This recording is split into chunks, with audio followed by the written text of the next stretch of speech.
తెలియజేస్తున్నాను. వేదికపైన ఆసీనులైన గౌరవ రాష్ట్ర గవర్నర్ గారికి, అబ్దుల్ నజీర్ గారికి నా హృదయపూర్వక నమస్కారాలు. రాష్ట్రాన్ని ఒక తరం కాదు, ఒక ఎన్నికలు కాదు, 5 సంవత్సరాలుగా ఒక తరం కోసం ఆలోచించే నాయకులు శ్రీ గౌరవ ముఖ్యమంత్రి శ్రీ నారా చంద్రబాబు నాయుడు గారికి హృదయపూర్వక నమస్కారాలు. అలాగే వారి తండ్రి అడుగుజాడల్లో సమర్థవంతంగా తనకిచ్చిన అన్ని శాఖల్ని సమర్థవంతంగా నిర్వహిస్తున్న యువ నాయకులు లోకేష్ గారికి నా హృదయపూర్వక నమస్కారాలు. వేదికపైన ఆసీనులైన కేంద్ర మంత్రివర్యులందరికీ, సహచర మంత్రివర్గ సభ్యులకి, ఇక్కడికి విచ్చేసిన శాసనసభ్యులందరికీ పేరు పేరు నా హృదయపూర్వక నమస్కారాలు. ఇక్కడికి విచ్చేసిన జనసేన నాయకులకి, తెలుగుదేశం నాయకులకి, భారతీయ జనతా పార్టీ నాయకులకి, ప్రతి ఒక్కరికి పేరు పేరున నా హృదయపూర్వక నమస్కారం.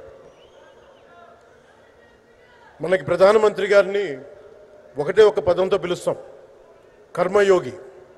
ఏ ఫలితాలు ఆశించకుండా దేశ సేవే పరమావధిగా ఆయన ఆలోచిస్తూ, ఎలాంటి లాభాపేక్ష లేకుండా కేవలం ధర్మాన్ని పట్టుకొని డ్యూటీని, కర్మని ఏమాత్రం ఆశించకుండా చేస్తున్న అలాంటి వ్యక్తి మనం ఈ సమయంలో ఈ తరానికి వారు దిశానిర్దేశం చేసే విధంగా ప్రధానమంత్రి స్థాయిలో ఉండటం మనందరం చేసుకున్న అదృష్టం. One who performs duty with truth, righteousness and discipline without attachment to results and dedicates action to the protection of the motherland attains eternal glory. The statement perfectly describes Honorable Prime Minister Shri Narendra Modi ji. Our Honorable Prime Minister Shri Narendra Modi ji is not just leading a government.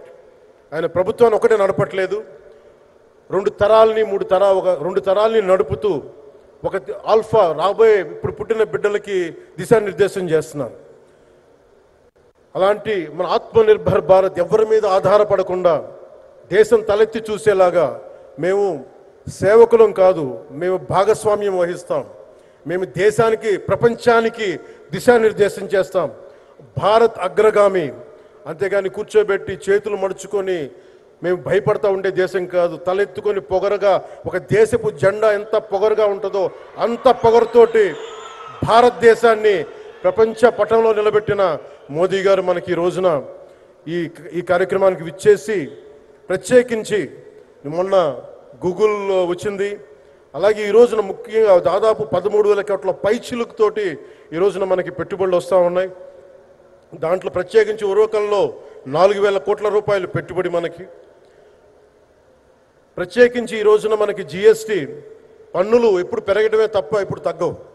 అలాంటి పన్నుల భారాన్ని మనకి మోదీ గారు వచ్చాక దాదాపు ప్రతి కుటుంబానికి సంవత్సరానికి, ఇందాక సోదరు లోకేష్ గారు చెప్పినట్టుగా, ఒక 20,000 రూపాయలు ఆదా చేసుకునే అవకాశం కలుగుతుంది. ఇది జిఎస్టీలో విద్య కానీ వైద్యం ఖర్చులకు భారం నుంచి సామాన్యులకు ఉపశమనం కలిగిస్తుంది. ఆరోగ్య బీమా, జీవిత బీమాపై జిఎస్టీ పూర్తిగా తొలగించడంతో పాటు వార్షిక ప్రీమియం 3,000 నుంచి 4,000కు తగ్గి అందరికీ ఇది అందుబాటులో ఉంటుంది. అలాగే విద్యార్థులకు కావచ్చు, ఇలాంటి ప్రతి ఒక్కరికి కూడా అన్ని రంగాల వాళ్ళకి ప్రత్యేకించి మనకి జిఎస్టీ వల్ల లాభాలని అందరికి అందించేలా ముందుకు తీసుకెళ్ళి ప్రతి ఒక్కరికి, గౌరవ ప్రధానమంత్రి గారికి, దీనికి సహకరించిన గౌరవ ముఖ్యమంత్రి శ్రీ నారా చంద్రబాబు నాయుడు గారికి, ప్రతి ఒక్కరికి నా హృదయపూర్వక ధన్యవాదాలు తెలుపుకుంటూ, ప్రధానమంత్రి గారికి ఇంకొకసారి ప్రత్యేక ధన్యవాదాలు తెలుపుకుంటూ, మేమందరం ఈ కూటమి ఒక 15 ఏళ్ళకి తక్కువ కాకుండా బలంగా ఉండాలి. మనందరం ఎంత బలంగా ఉండాలి అంటే ఇది తప్ప ఇంకెవరికి ఏది రాదు. ఇబ్బందులున్నా ఉన్నా తట్టుకొని నిలబడి, ఎందుకంటే ఈ రోజున ప్రధానమంత్రి గారు మనకు వచ్చి అండగా ఉన్నారంటే ఈ పెట్టుబడులను కానీ, ఈ నమ్మకాన్ని కానీ ఎటు మాత్రం సడలించకుండా మేము ముందుకెళ్తామని మీ అందరికీ తెలియజేసుకుంటూ, అందరం సమిష్టిగా పనిచేస్తాం. ప్రధానమంత్రి గారి నాయకత్వంలో, గౌరవ ముఖ్యమంత్రి నారా చంద్రబాబు నాయుడు గారి స్ఫూర్తితోటి, ఆయన నాయకత్వంతో ముందుకెళ్తాం. మేమందరం మీ ఆకాంక్షల్ని, వచ్చే తరం ఆకాంక్షల్ని ముందుకు తీసుకెళ్తామని తెలియజేసుకుంటూ సెలవు తీసుకున్నాను. జై భారత్, జై హింద్.